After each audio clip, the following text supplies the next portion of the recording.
Assalamualaikum warahmatullahi wabarakatuh. Alhamdulillahirabbil alamin. Assalatu wassalamu ala asrofil anbiya'i wal mursalin wa ala alihi wa sahbihi ajmain amma ba'du. Allahumma sholli ala sayyidina Muhammad wa ala ali sayyidina Muhammad. Pemirsa, senang sekali pada hari ini di 9 Ramadan, tepatnya di 9 Maret 2025. Saya Gorbi Gunawan kembali hadir menemani sore hari Anda dalam menanti berbuka puasa tentunya. Tapi hari ini seperti biasa juga di TVRI Jambi, kita akan sama-sama berdiskusi dengan Ustadz kita yang tentunya kita akan sama-sama berharap hari ini kita akan mendapatkan ilmu, kita juga akan mendapatkan sesuatu yang bermanfaat juga. Dan menemani Gorbi pada hari ini bersama dengan Ustadz Haji Ramli SAG MPDI. Kabar Ustadz? Baik. Alhamdulillah. Nah, seperti biasa juga sebelum kita memulai topik kita hari ini, kita akan sama-sama mendengarkan terlebih dahulu pembacaan ayat suci Al-Quran yang langsung akan dibacakan oleh Qori kita pada hari ini, yaitu Qori'ah Maftuha SPDI. Disilakan.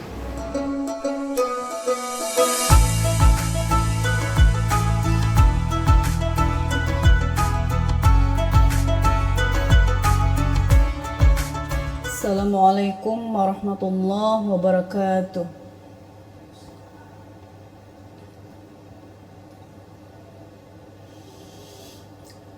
A'udzu billahi minasy syaithanir rajim.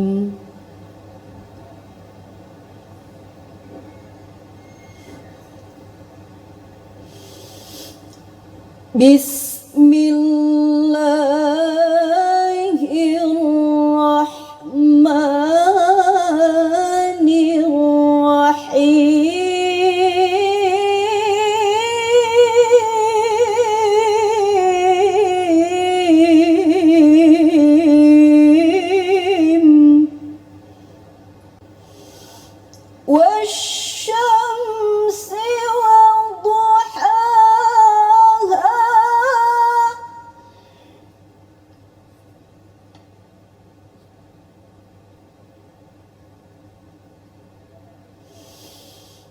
والقمر إذا تلاها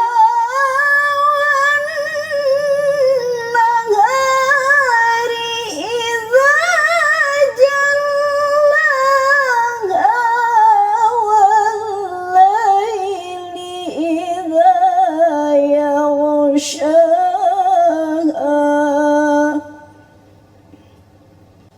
والسماء وما بناها والأرض وما طحاها ونفس وما سواها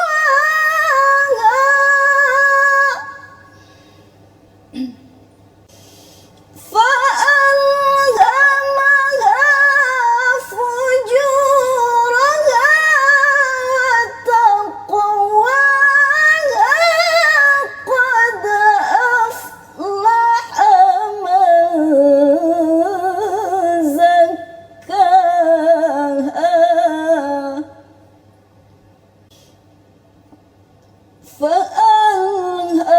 فألهمها فجورها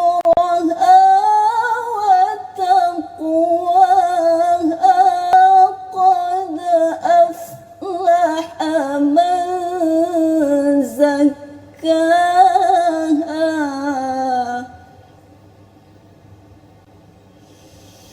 فألهمها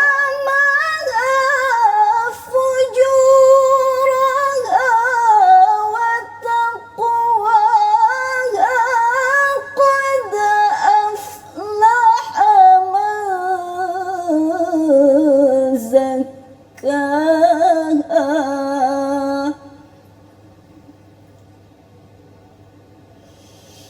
وقد خاب من دساها صدق الله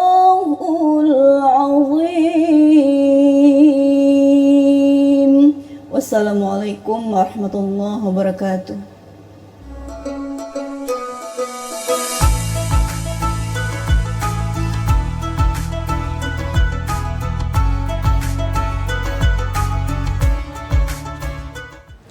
Nah, pemirsa, tentunya setiap harinya TVRI juga memberikan tema-tema yang kita harap juga bisa sedikit menambahkan ilmu tadi seperti Gorbi bilang di awal ya. Nah, untuk tema kita hari ini bersama dengan Ustadz kita, Ustadz Haji Ramli, ini merupakan Islam dan Pembangunan Peradaban Dunia.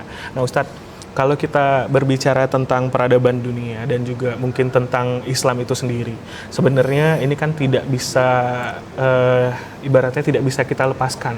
Karena kan sama-sama Islam juga membangun peradaban dunia juga. Sebenarnya apa sih yang dimaksud dengan peradaban Islam di dunia itu sendiri, Tat? Ya. Assalamualaikum warahmatullahi wabarakatuh. Waalaikumsalam warahmatullahi wabarakatuh. Alhamdulillahirabbil alamin. Wassalatu wassalamu ala asrafil anbiya'i wal mursalin wa ala alihi wa sahbihi ajmain. Rabbi shrah li sadri wa yassir li amri wa hlul 'uqdatam min lisani yafqahu qawli.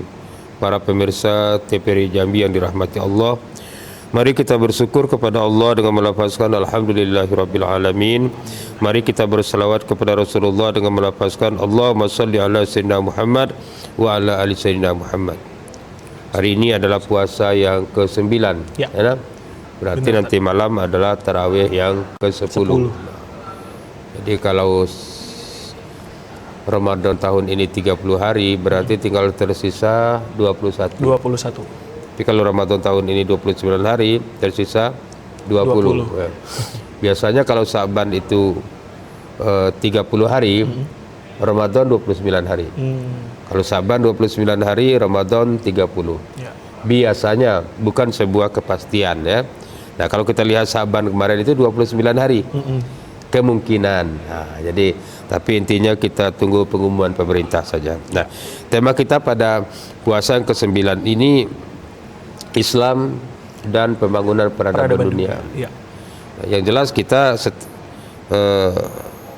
banyak pengertian tentang peradaban itu. Peradaban itu bisa dijelaskan seperti misalnya adalah deskripsi kehidupan umat manusia muslim di masa silam yang mengalami kemajuan sebagai hasil cipta rasa karsa yang dijiwai oleh ajaran Islam dalam berbagai aspek kehidupan menuju kemanusiaan, ya, menuju kebahagiaan. Kemajuan peradaban Islam berbeda dengan kemajuan peradaban yang bukan Islam. Ya. Karena kemajuan yang peradaban yang bukan Islam itu dia hanya dominan pada keinginan untuk kebahagiaan dunia. Duniawi. Ya. Tapi kalau peradaban dunia Islam ini dibangun dalam usaha untuk menggapai kebahagiaan dunia dan akhirat. Jadi itu yang menjadi bahwa Islam merubah sebuah keadaan tatanan yang mempersatukan umat manusia bahwa manusia itu sama, ya, persamaan derajat, persamaan hak. Nah, Islam, maka dalam Islam itu dikatakan ya ayuhan nas inna khalaqnakum min zakari wa unsa wa ja'alnakum su'uban wa qabaila lita'arafu inna akramakum indallahi atqakum. Ya. Hai manusia, kami jadikan kamu itu dari laki-laki dan perempuan suku bangsa. Tujuannya apa? Lita'arafu, supaya kamu saling kenal mengenal. Nah, tujuan akhirnya adalah inna akramakum indallahi atqakum. Nah, jadi orang tidak bisa membedakan wah ini ada kelompok darah biru, ini darah putih, ini kelompok ningrat, ini orang-orang kelas atas, kamu ini kelas-kelas bawah. Kalau dalam istilah agama ada namanya kasta, sudra, kasta Brahma, Kartasiwa, tidak ada. Kita semua sama dalam pandangan Allah. Yang membedakan adalah kebaikan-kebaikan orang terhadap orang lain. Ya. Jadi manusia itu diupayakan dalam hidupnya itu memberikan kemanfaatan. Maka Islam mengarahkan manusia menerjemahkan masyarakat sejahtera dalam kehidupan dunia. Inilah perbedaan sistem peradaban Islam dengan sistem peradaban yang lain daripada Islam itu. Nah, maka oleh karena itu semua harus ada. Maka dalam hal ini dikatakan bahwa apa yang sebenarnya faktor-faktor yang menyebabkan bangkitnya peran Islam itu. Nah, salah satu di antaranya membebaskan akal manusia daripada yang namanya tahayul. Nah, dulu kita ini menganut namanya paham animisme dan dinamisme. Animisme percaya bahwa setiap sesuatu itu mengandung unsur kekuatan. Wah, jadi kalau di batang hari ada hantu air, nah, kalau di kayu besar ada tungguan, di daerah sini ada dewo. Itu kemudian diupayakan agar hantu air dan lain sebagainya itu tidak merusak kita, tidak menjadi musuh kita. Maka dia harus dibujuk. Dibujuk itulah namanya disamakan dengan sesajen. Sesajen itu ada yang menyembelih ayam hitam, ada yang menyembelih kambing hitam, nah, ya. Dan mudah-mudahan tidak ada juga yang menyembelih orang hitam. Nah, yang namanya dinamisme itu adalah dia berpendapat bahwa setiap sesuatu benda mengandung unsur kekuatan, ya. Maka kepercayaannya kepada apa? Keris. Keris ini dulu tahu dah. Ini dulu keris nenek moyang saya. Ini tercipta dari ini. Macam-macam, ya. Keris ini dibuat sekian lama, sekian ratus tahun. Nah, dia ini punya kekuatan. Kalau malam tertentu, hari-hari tertentu dia ini bergerak dan lain sebagainya. Nah, ini kepercayaan. Nah, Islam membebaskan itu, bahwa hidup ini berdasarkan logika, tidak kehidupan ini berjalan atas sesuatu yang bersifat maya, ya. Hidup ini tidak bersifat sebuah hayalan. Kita tidak boleh percaya dengan hal yang bersifat hurapat, ya. Sesuatu yang di luar logika manusia. Rasulullah sallallahu alaihi wasallam, maka dikatakan dalam hadis Rasulullah itu apa? Ad-dinu huwal aqlu wala dina liman la aqlala. Agama itu adalah akal, dan tidak beragama bagi orang yang tidak memiliki akal. Maka agama itu logis, dia harus logis, ya. Rasulullah sallallahu alaihi wasallam misalnya ketika akan perang beliau memakai baju besi.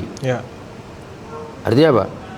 Rasul paling dekat dengan Allah, menerima wahyu Al-Quran, kalau perang pakai baju besi. Jadi kalau ada orang yang percaya gitu, ini kebal, ini. Nah, sudah mulai dia keluar dari konteks keislaman. Ya.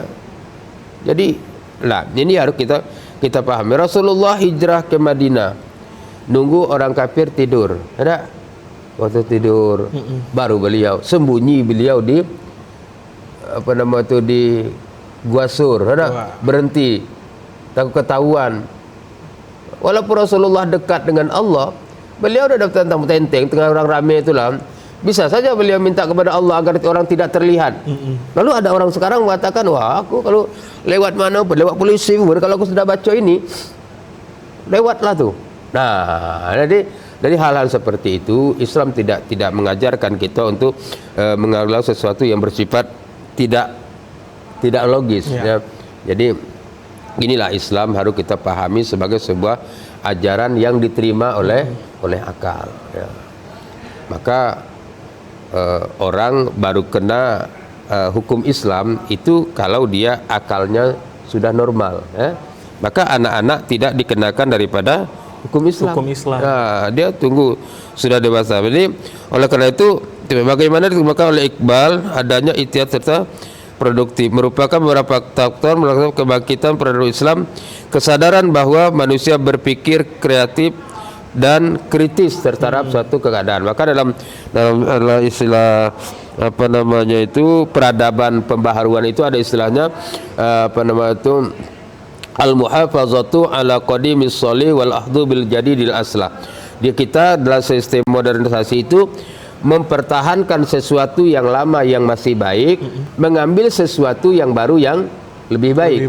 Nah, itu makanya itu prinsip-prinsip daripada modernisasi, prinsip-prinsip daripada pembaharuan. Nah, jangan yang sudah baik kita hilangkan, ya. Kemudian membuat suatu aturan-aturan baru ternyata lebih buruk daripada aturannya yang lama. Nah, itu tidak boleh. Jadi Islam itu menjunjung tinggi perubahan, ya. Yang kedua, bahwa Islam dalam peradaban peperangan, lihat Islam tidak seperti orang Israel kepada Palestina, ya. Tiba-tiba nembak dari jauh saja, dan itu siapa? Anak-anak pun banyak jadi korban. Kalau Islam tidak. Ketika beliau Rasulullah menaklukkan Mekah, apa Rasulullah katakan? Bagi siapa yang ingin berperang silahkan keluar rumah. Siapa yang ingin selamat, siapa yang tidak ingin berperang, anak-anak, orang tua, silahkan kalian keluar rumahnya masing-masing atau ke masjid, berarti kalian tidak ingin diperang. Siapa yang mau keluar mau perang, maju. Jadi Keluar artinya rumahnya. konsisten, ya, jantan dia. Ya, kalau satu ya lawan satu. Bukan ajaran Islam main keroyok, ya. Ya. Kalau orang tuh pakai pedang, baru kita pakai pedang. Kalau orang tuh tangan kosong, kita harus lawan dengan Tangan kosong. tangan kosong. Itu namanya baru dikatakan gentleman, ya. Lebih adil, Lebih adil, bukan nikam dari belakang, ya. Nembak dari jauh, bukan gaya orang Islam, ya. Sniper itu bukan gaya orang Islam. Dia memang harus berhadapan, Iya, ya. benar. Nah, itu gaya-gayanya daripada bagaimana kita membuat sebuah peradaban Islam itu. Nah, ilmu pengetahuan kita tahu Ibnu Sina, ya, bapak kedokteran. Dunia ini kedokteran diawali daripada Ibnu Sina. Nah, Ibnu Sina itu orang Islam, ya. Al-Farabi, ya, Al-Kindi, ya, itu adalah orang-orang yang menemukan awalnya, yang menemukan atom, yang menemukan matematika, yang menemukan algoritma, yang menemukan apa namanya itu, sebanyak yang ditemukan, dan dia telah merubah. Nah, kemudian terjadilah peperangan besar, semua terjadi itu beberapa banyak buku-buku yang dikarang orang Islam diambil oleh Eropa. Jadi ketika sekarang seakan-akan ilmu itu milik orang Eropa, padahal diawali daripada ulama-ulama dan orang-orang yang orang Islam. Oke, luar biasa. Ini segmen pertama kita sudah dapat banyak sekali ilmu, Ustaz. Tapi kita rehat dulu sejenak, nanti kita akan kembali lagi. Jangan kemana-mana, tetap di Hikmah Ramadan.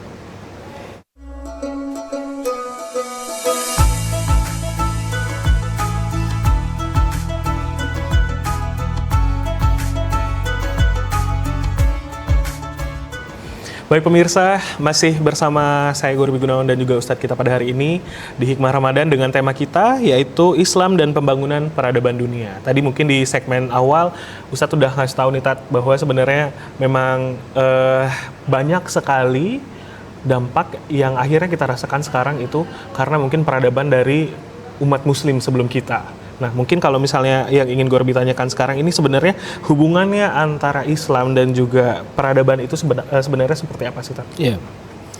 Kalau kita bicara tentang peradaban Islam, itu diawali dari abad ke-7 Masehi. Ya. Diawali dari kelahiran baginda Rasulullah Shallallahu Alaihi Wasallam. Pergerakan peradaban itu dimulai sejak Rasulullah diangkat menjadi Rasul. Ya. Maka semua berhala-berhala ya itu dihilangkan, orang-orang yang mensekutukan Allah dikembalikan kepada untuk mentauhidkan Allah. Sistem perbudakan itu dihapuskan. Ya, kalau zaman itu kan anak perempuan itu dianggap kalau mempermalukan keluarga, kalau ada keluarga itu melahirkan anak perempuan, sehingga karena sistem perbudakan jual beli manusia. Nah, sehingga kata Rasulullah, manusia lahirkan dalam keadaan merdeka. Kenapa kita yang memperbudak manusia? Kan tidak boleh. Akhirnya diperbudak Islam itu. Dan oleh karena itu sejak mulai Rasulullah diangkat menjadi Rasul, pergerakan peradaban Islam dimulai. Yang kedua, bahwa peradaban Islam, sering orang mengatakan bahwa Islam itu disebarkan melalui pedang dengan tidak. Kita lihat bahwa setiap peperangan ya itu pada umumnya antara Rasulullah dan orang kafir pada umumnya di wilayah Madinah. Ya. Uhud di wilayah Madinah. Ada. Artinya apa? Rasulullah tidak menyerang. Tapi diserang. Tapi kalau diserang kita harus mempertahankan diri, ya, mempertahankan diri. Jangan mati konyol. Nah, maka kita harus bersiap. Maka itulah peperangan dari peperangan Badar, peperangan Uhud, peperangan Khandaq dan banyak peperangan. Nah, kemudian berikutnya bahwa ketika Islam memperluas wilayahnya, itu kan yang perang, kalaupun terjadi peperangan antar tentara dengan tentara, tidak tentara dengan rakyat. Jadi tentara Islam itu ketika misalnya ada orang mau menyerang Islam, nggak ada menyerang Khalifah, kemudian dapat kabar menyerang, nah kita di situ kita pertemuan, bertempur kita di sana. Jadi antara tentara dengan rakyat itu dipisahkan. Ya, jadi dia tidak boleh ada orang sipil yang menjadi korban dari sebuah peperangan. Jadi salah ya, kalau Islam itu dianggap. Nah, ketika Islam sudah masuk ke suatu wilayah, yang dia munculkan adalah keadilan. Maka Islam masuk ke Indonesia ini sajalah melalui wali-wali Songo itu. Dia masuk melalui perdagangan. Kemudian dari perdagangan dia nikah dengan anak raja. Kemudian menjadilah bagian daripada kekuasaan itu. Lalu kemudian gamelan-gamelan yang mungkin awalnya selalu menceritakan tentang Gatot Kaca itu kekuatannya dari jin-jin, dari setan, dari dewa-dewa, dibuat kekuatan itu dari Allah Subhanahu wa taala ketika dia mengucapkan la ilaha illallah, pedangnya menjadi kuat, badannya menjadi tanggung, Bapak itu. Cara-cara seperti itu sehingga dia masuk dengan orang sadar ingin masuk Islam. Jadi Islam itu dari segi akhlaknya, kalau orang itu benar-benar menjalankan ajaran Islam, berakhlak dengan akhlak Islam, orang akan masuk Islam, ya. Cuman sekarang ini sering terjadi banyak orang masuk Islam karena mengetahui kebenaran ajaran Islam. Banyak orang yang tidak jadi masuk Islam gara-gara melihat perangai orang Islam, ya. Jadi antara ajaran dengan perilaku seringkali terjadi perbedaan. Dulu Pak almarhum Hasyim Muzadi, ya, mantan ketua PBNU, beliau cerita itu di Amerika itu, kata dia, itu yang namanya disiplin itu kalau mulai acara jam 7 kurang 5 belum dibuka, tank jam 7 baru buka. Nah, disiplin, ya, itu diterapkan di tempat orang yang bukan orang Islam, ya. Orang Islam ini disiplinnya cuma seko apa? Babuko. Disiplin. Jadi kalau pas babuko dia disiplin kan, dong langsung makan. Jadi artinya jangan sampai seperti itu. Idealnya kita itu mencontoh Rasulullah sallallahu alaihi wasallam sehingga seimbang dan sejalan antara ajaran Islam dengan perilaku umat Islam. Nah, dengan demikian keinginan kita, peradaban-peradaban yang dulu yang telah dilahirkan oleh Islam juga menjadi peradaban-peradaban berikutnya, ya, peradaban berikutnya, sehingga nanti kita melihat sekarang di mana-mana negara ratusan, ribuan, kadang per bulan orang masuk agama Islam, ya. Kita melihat itu merupakan jangan-jangan suatu saat nanti negara ini ya kayak Islam semua di dunia ini, ya. Nah, oleh karena itu Islam benar-benar menjadi rahmatan lil alamin, ya. Maka dikatakan dalam Al-Qur'an, wa ma arsalna ka illa rahmatan lil alamin, tidak aku jadikan engkau yang Muhammad melainkan untuk menjadi rahmat bagi sekalian alam. Maka siapapun yang menjadi penguasa di negeri manapun dia berada, kalau dia menjalankan ajaran Islam dengan baik, dia akan memunculkan peradaban di tempat itu, ya. Dia akan menjadi yang terbaik ketika dia konfirmasikan dengan generasi-generasi sebelumnya, ya. Dia jujur, ya. Jadi kalau ada korupsi bukan ajaran Islam, ya. Kebetulan, ya, itu tadi ajaran Islam mengajarkan ar-rasyi wal murtasi binar, disogok dan yang menyogok masuk neraka. Tapi yang orang Islam juga yang kadang-kadang kita tengok ketangkap, nah, jadi oleh karena itu sudah, ya, mari kita kembalikan, ya, kejayaan di masa lalu, di mana para pengarang buku, ya. Dulu waktu ketika masa kejayaan Islam terjadi di masa Abbasiyah, ya, Abbasiyah. Masa Abbasiyah itu semua buku-buku, ya, itu diterjemahkan, ya, sehingga diterjemahkan. Lalu orang mulai dapat membaca dengan baik, orang dapat ditransfer ke diterjemahkan ke berbagai macam bahasa, ya, sehingga bagaimana kedokteran, bagaimana astronomi, bagaimana matematika, aljabar, itu semuanya, sehingga orang bisa mengaksesnya. Nah, dengan demikian awal itu yang penting, penemuan awal itu yang penting, ya, dialah penemunya, dialah sebagai tokoh awal. Nah, yang berikutnya nih, ya, kita ini kan tinggal niru-niru baik lagi sebagai penyebar, ya, penikmat, ya, penikmat saja juga, benar. Para pemirsa TVRI Jambi yang dirahmati Allah Subhanahu wa taala, maka harus kita pahami bahwa dimanapun Islam dalam keadaan apapun dia pasti akan menjadi yang terbaik, ya. Maka dikatakan al-Islam ya'lu wa la yu'la alaihi. Islam itu tinggi dan tidak ada yang tinggi daripadanya. Wa may yabtaghi ghairal islami dinan fala yuqbal minhu. Barang siapa yang mencari agama selain daripada agama Islam pasti akan ditolak. Kenapa?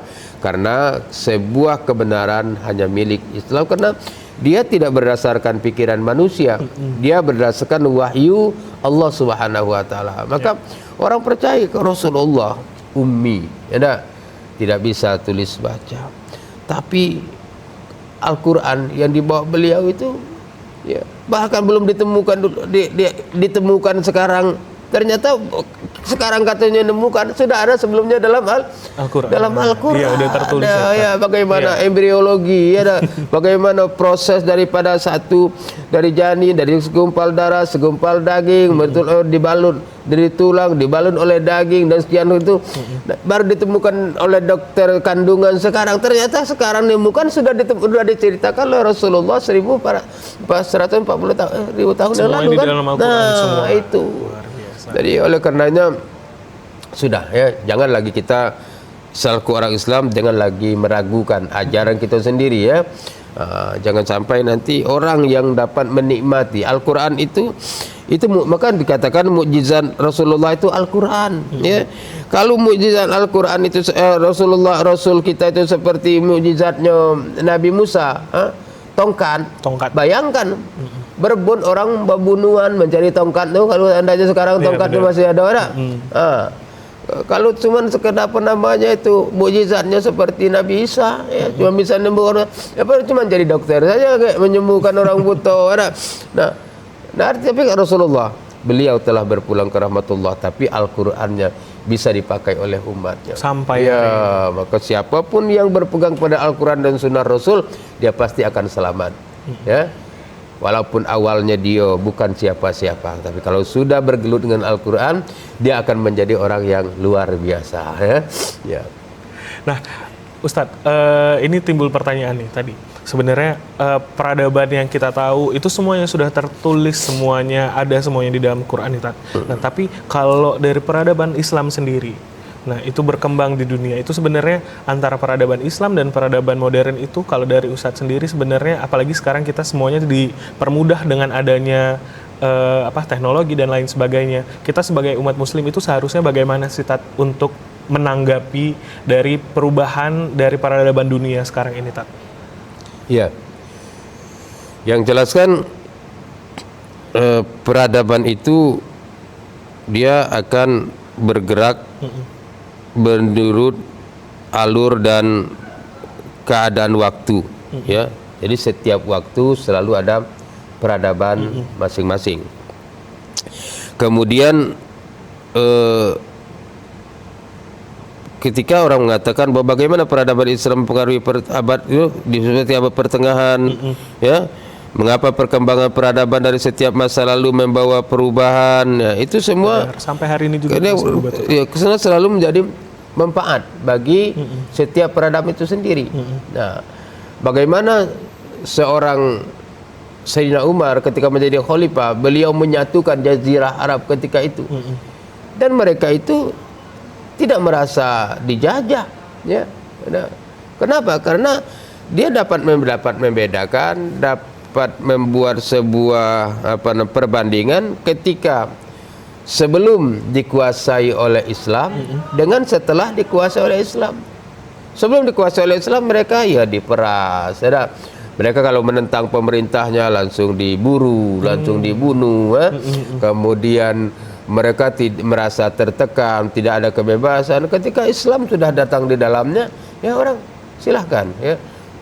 Semua akan diperlakukan secara adil. Nah, kemudian setiap orang berkewajiban untuk membantu orang lain yang dalam keadaan susah. Maka muncullah namanya program zakat. Ada zakat mal, ada zakat fitrah. Kemudian seseorang yang ingin mendapatkan pahala yang berlipat ganda dan pahalanya mengalir terus-menerus dikenal namanya wakaf. Nah ini merupakan ajaran-ajaran Islam yang tidak dimiliki ya oleh mereka. Itu mungkin mereka membuat sebuah aturan hanya berdasarkan logika berpikir saja, mengandalkan otak ya. Tidak. Tapi kalau Islam selalu dipengaruhi oleh wahyu. Wahyu itu yang oleh Rasulullah ya dapat dari Allah. Wa ma yantiqu anil hawa in huwa illa wahyu yuha. Tidaklah apa yang kami sampaikan oleh Muhammad itu kecuali semuanya adalah wahyu dari Allah Subhanahu wa taala. Maka peradaban masa lalu tidak ada satupun yang dapat membantahnya bahwa Islam telah merubah, telah mewarnai peradaban-peradaban masa lalu itu. Kemudian semua peradaban masa lalu yang mungkin di dalamnya ada peperangan sesungguhnya itu bukan Islam yang memulai. Dia hanya mempertahankan diri dan kemudian setelah wilayah itu ditaklukkan tidak dipaksa untuk masuk Islam. Yang masih ingin tidak agamanya lain dengan agama aslinya silahkan. Yang mau agamanya biasanya dulu mungkinnya dia Hindu, dia Buddha, silahkan dengan namanya. Tapi siapa yang masuk mau Islam menjadi saudara kita. Mereka yang minoritas non Muslim dilindungi, dilindungi. Dia kalau kafir zimmi kita lindungi. Kalau kafir harbi, yuk kita berperang satu lawan satu. Kalau memang kafir muada kita sesuai dengan perjanjian. Nah, oleh karena itu kita tidak boleh lalai. Kalau dapat pada saatnya nanti Islam harus menjadi yang terbaik ya. Islam harus tampil di peradaban dunia ini sehingga jangan seperti sekarang. Islam dipecah belah, kita dianggap kecil dan kita selalu berada di bawah orang lain. Baik. Luar biasa. Wah, segmen kedua ini ada lagi nih daging yang kita dapatkan kan. Amin. Karena segala sesuatunya balik lagi kayak kata Ustadz tadi, kita itu tidak berdasarkan akal tapi memang berdasarkan dari Quran itu sendiri. Nah, pemirsa, kita akan kembali lagi sebentar lagi. Jadi jangan kemana-mana, tetap di Hikmah Ramadan.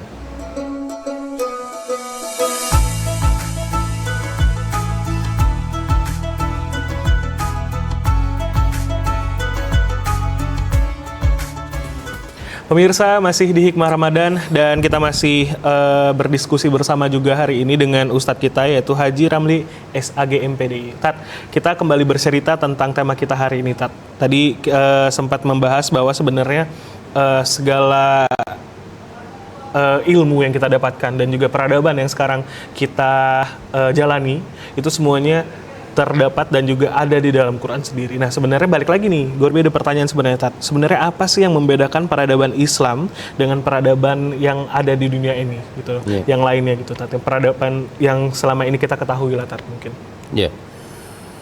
Bedanya peradaban Islam dengan peradaban, anggaplah peradaban di luar Islam begitu ya. Nah, peradaban Islam itu dia dibangun atas dasar persaudaraan. Menjunjung tinggi nilai toleransi. Ya.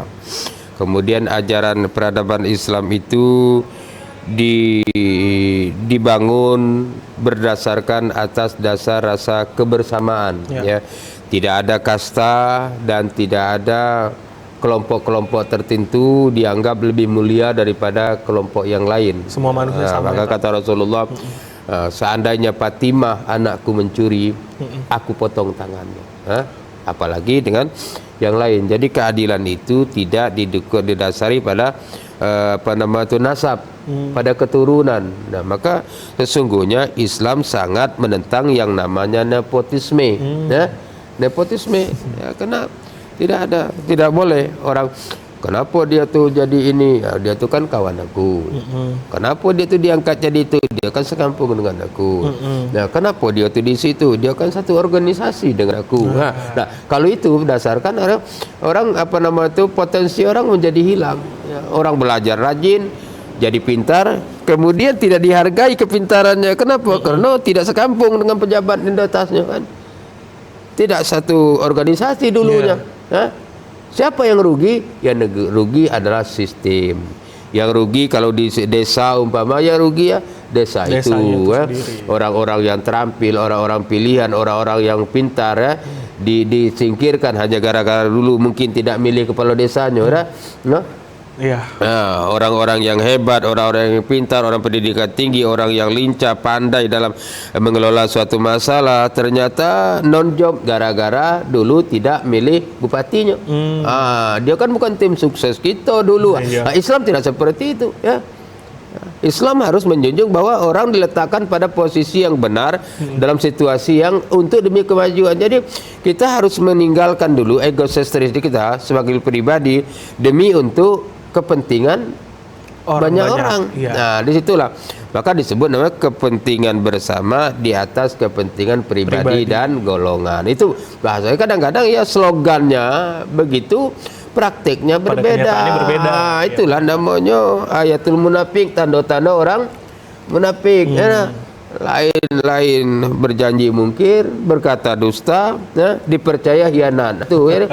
Oleh karena itu kita tidak boleh hal-hal demikian itu. Jadi peradaban Islam selalu, bayangkan ya, Sayyidina Umar jadi khalifah. Ada orang ingin menemui Sayyidina Umar. Sayyidina Umar duduk di tempat yang ya, orang kalau jadi khalifah, jadi raja itu kan dikelilingi dayang-dayang. Ada kalau berjalan dibawa rombongan dengan pasukan-pasukan pengawal yang megah, naik kereta kencana. Tapi Umar tidak. Ada orang datang ke rumah Umar, ya, datang bau menyentuh. Ini kau datang nih, kata Sayyidina Umar, urusan pribadi apa urusan negara? Urusan pribadi khalifah. Kalau urusan pribadi kita matikan dulu. Dimatikan apanya tuh? Lampunya. Apa dimatikan khalifah? Lampu ini minyaknya dari duit negara. Kau nih datang urusan pribadi. Maka kalau urusan pribadi kita tidak boleh memakai fasilitas negara. Tapi kalau kita tidaklah macam dunia. Tapi minimal kalaupun jahat, jangan jahat amat pula. Karena sudahlah, begitu. Kalau pengennya betul-betul negeri ini aman, kalau memang betul-betul negeri ini jadi dalam bahasa Al-Quran itu apa? Ya, walau anna ahlal qura amanu wattaqau la fatahna alaihim barakatim minas sama'i wal ard. Andaikan penduduk suatu negeri itu beriman dan bertakwa kepada Allah, Allah akan curahkan barokah dari langit dan Allah akan keluarkan barokah dari bumi. Mudah-mudahan peradaban Islam, kejayaan Islam di abad keberapa ini ya?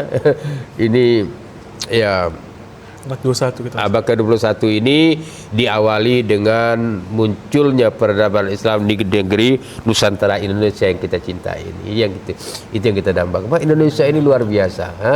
Bayangkan, bermacam-macam suku, bermacam-macam bahasa, ada bermacam-macam etnis, kemudian ribuan pulau yang terpisah bisa disatukan oleh satu negara, Indonesia. Ada Arab, satu bahasa. Bayangkan, ha? Satu bahasa, satu performan wajah, pada umumnya berjanggot gelora, badannya tegar, tapi berpecah-pecah berbagai banyak bangsa. Jadi kita memang betul-betul luar biasa. Maka kitalah yang saya tidak yakin apa di negara Arab ada safari Ramadan apa tidak. Indonesia mungkin yang ada namanya safari Ramadan. Apa itu tujuan kita? Ya kita menyatukan, kita sampaikan kepada masyarakat kita, man ahabba ayub satalahu fi rizqihi wa yunsa'alahu fi asari falati rahimah.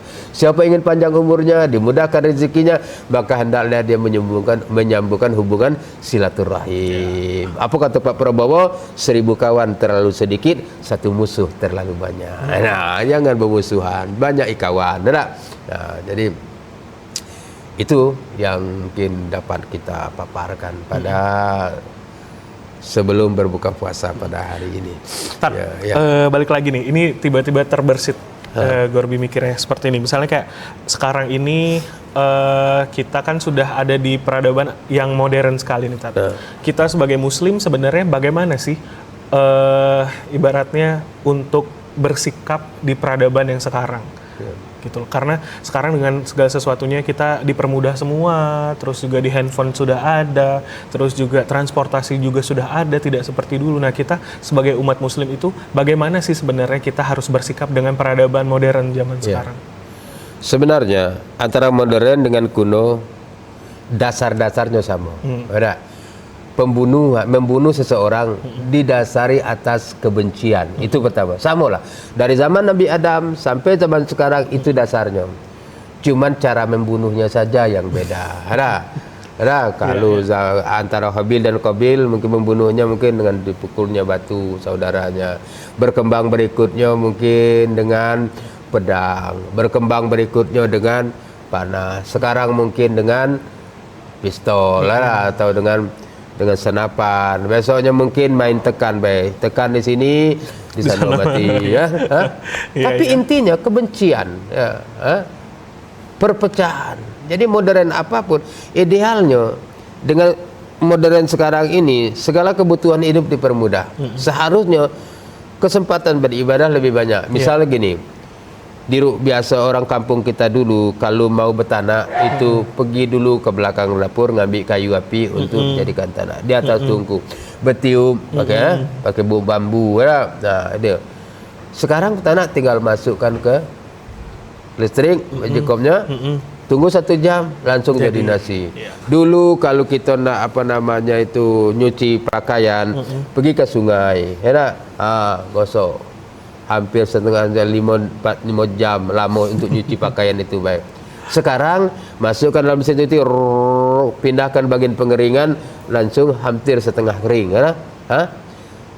Seharusnya itu mudah, kesempatan ibadahnya lebih banyak. Ternyata tidak. Ternyata tidak.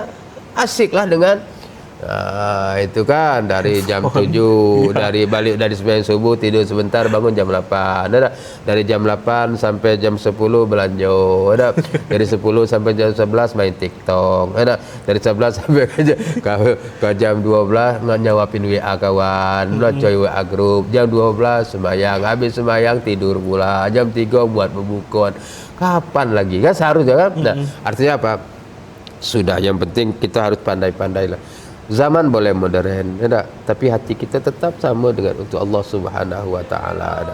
Harta boleh banyak, tapi sifat dermawan kita tetap harus lebih tinggi. Ya, kadang-kadang orang makin kaya makin kikir. Ya, ada orang kita ni kadang-kadang Mas Gorbi ya. Kita ni kadang-kadang lebih dermawan pas lagi miskin daripada pas sudah kaya. Contohnya begini. Mas Gordi tiba-tiba minta duit dengan saya. Pak Ustaz, minta duit agak 50.000 umpama. Uang saya hari itu hanya ada 100.000. Adalah Pak Gordi, ini ambil 50. Berarti apa? Saya sedang memberikan 50% dari harta saya. Nah, lalu kemudian saya berusaha, saya dapat usaha bisnis ini, jadilah pengusaha.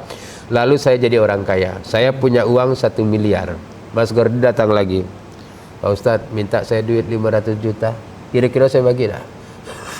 Iya. Padahal sama-sama 50% dari harta saya.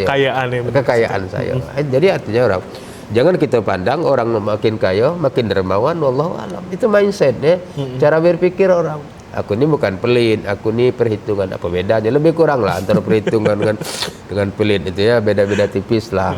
Artinya peradaban apapun dunia ini, yang penting selama itu dapat membuat orang yang tidak baik menjadi baik. Ada orang yang miskin menjadi tidak miskin lagi. Ya, orang yang antrian mencari gas 3 kg tidak ada lagi. Ya, itu saja. Orang kita ini kan tidak pula tidak pula banyak perhitungan dah. Yang penting hidup ni aman. Ada kalau ngantuk tidur. Ada kalau lapar makan.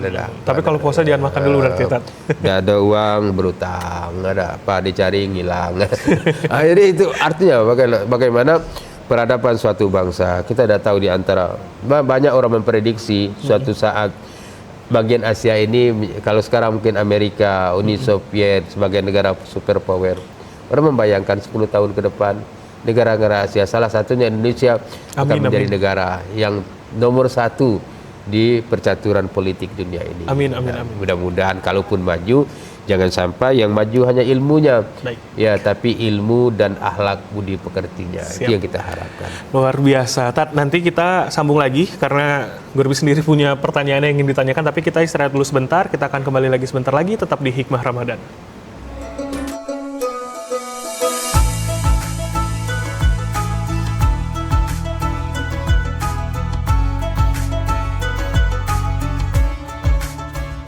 Pemirsa, masih di Hikmah Ramadan dan kita masih berdiskusi bersama ceritanya hari ini ya, Tat ya. Masih dengan Islam dan peradaban dunia. Tadi Ustadz juga kita sudah sempat nanya juga tadi tuh tentang sebenarnya bagaimana kita bersikap baiknya pada saat mungkin zaman sekarang. Apalagi kan zaman sekarang itu zaman era modernisasi dengan peradaban yang modern, dan seharusnya seperti apa. Tadi udah dijawab juga sama Ustadz sebenarnya. Tapi kalau misalnya kita ngobrolin soal peradaban sekarang nih, Tat. Anak-anak muda zaman sekarang itu pasti identik sama yang modern dan serba ingin cepat semua nih Tat. Mungkin kalau dari Ustadz sendiri untuk menanggapi era modernisasi dan juga peradaban modern sekarang untuk anak-anak muda yang mungkin agak sedikit berbeda jalan pikirannya kalau zaman sekarang itu seperti apa sih Tat? Untuk menjadi anak muda muslim dan muslimat yang baik gitu. Ya, ya. Yang jelas anak-anak muda kita sekarang ini macam saya, anggaplah saya tua gitu kan. Dia hidup di zaman yang berbeda dengan zaman generasi dia sebelumnya. Tentu tantangan dia berbeda, cara bermain mereka berbeda, cara mereka bergaul pun berbeda. Maka sebaiknya kalau boleh mereka, dia harus pandai-pandai membawa diri. Kalau dalam bahasa Sayyidina Umar itu, hasibu ampusakum qabla antu hasabu, berhisab-hisab, berhitung-hitung kamu dengan dirimu sendiri sebelum saatnya kamu yang akan diperhitungkan oleh Allah. Dia harus berpikir bahwa masa muda ini berapa lama nih yang cuma dia pakai. Karena kita masa SD cuma 6 tahun, masuk SMP atau MTS ya 3 tahun. Masa perguruan tinggi mungkin kalau S1 4 tahun, nah, S2 mungkin 2 tahun dan seterusnya. Nah, setiap fase-fase itu sampai pada intinya nanti akan muncul sebuah persaingan ketat ketika nanti setelah mungkin selesai kuliah itu. Nah, jika saat-saat sekarang ini kita lalai ya, malam-malam cuma asik nongkrong, ada kemudian ngumpul-ngumpul kawan-kawan trek-trek motor. Nah, kita lupa dengan buku pelajaran, ya. Kita lupa bahwa nanti persaingan ini akan semakin ketat, peluang kerja makin lama makin menyempit, ya. Dan orang-orang pintar akan bersaing dengan kita. Di situ kadang-kadang kita baru merasakan, ya Allah, macam mana ini. Nah, sebelum sampai kepada tahap itu, seharusnya kita berpikir agar setiap orang membuat manajemen perjalanan hidupnya dan membuat rentang cita-citanya itu seperti apa. Nah, kalau istilah kata Pak Prabowo itu, gantungkan cita-citamu setinggi langit. Andaikan kamu tidak bisa sampai ke langit, minimal kamu bisa bergelantungan di antara bintang-bintang. Setidak-tidaknya seperti itu. Artinya kita tidak sadar sekarang. Kenapa? Kita masih minta duit, masih minta dengan ayah. Ayah minta duit, ayah belikan motor, ayah belikan ini. Ya, orang tua berpikir sudahlah, selagi ayah masih hidup, nah ya ambillah. Ada minta motor, kalau ayah lagi ada duit, belikan. Ya. Tapi kapan sampai lama? Ada saatnya nanti ayah kita meninggal. Ada, kita harus bertanggung jawab terhadap diri kita sendiri. Ya. Ada saatnya nanti harta orang tua tidak ada lagi. Ya. Kita harus mencari duit sendiri. Kita mungkin tidak selamanya bujangan. Ada saatnya kita akan menikah. Kita akan menghidupi anak orang lain. Mungkin kita akan punya anak. Kalau mereka berpikir sampai ke sana, tidak ada mungkin mereka main-main dengan keadaan seperti ini. Ya. Tapi kalau memang macam lah, pun lagi lah, pun kini lah, pun lagi muda lah, sudah. Nah, oleh karena semodern apapun zaman, dia harus tahu bahwa dia tidak akan meninggal, dia tidak akan selamanya pada zaman itu. Ya. Dia akan terus berpindah kepada zaman berikutnya. Ya, saya ini baru tahu, ya Allah, baru sadar saya dulu belajarnya tidak serajin kawan-kawan sekarang. Ha? Tapi apalagi ya, nasilah jadi bubur. Ha? Kalau saya ikut kongres, dulu sering ikut kongres Ibnu, putra Nahdlatul Ulama, saya dulu ketua Ibnu Batanghari perbuatannya. Kalau ikut kongres, ikut muktamar, itu kalau ketemu dalam rombongan orang-orang yang dalam Ba'sul Masail itu, ya, orang-orang yang ngomong dikit kitab ini, pengarang ini, dalam kitab ini, dalam hati itu, tunggulah kalau balik ke Jambi ke pokoknya dia dah kami lagi, nak belajar be, rasanya saking kita merasa rendah di depan orang-orang. Ya? Tapi kadang-kadang sampai ke Jambi larut lagi dengan gawe kawan-kawan gitu kan, lupa lagi gitu. Nah, lingkungan. Nah, mudah-mudahan anak-anak kita, generasi kita, ya, saya juga punya anak ya yang juga masih remaja, berpikirlah dia bahwa ayahmu tidak selamanya bisa berada di dekat kamu terus. Nah, begitulah pada saatnya kita ya akan berpisah. Ya. Nah, jangan sampai saat perpisahan nanti ya, bercucuran air mata orang tua tengok kita hidup susah, mana nolong tak bisa lagi ya. Nah, kita saya suka mikirkan kehidupan masing-masing. Ya. Nah, oleh karena itu ya sudah ya, kita apapun anak-anak muda kalau yang nonton TVRI pada sore hari ini, berpikirlah cerdas, berpikirlah tentang masa depan. Pada saatnya kamu akan bertanggung jawab terhadap dirimu sendiri. Kaulah pengisi peradaban Islam di masa depan ya.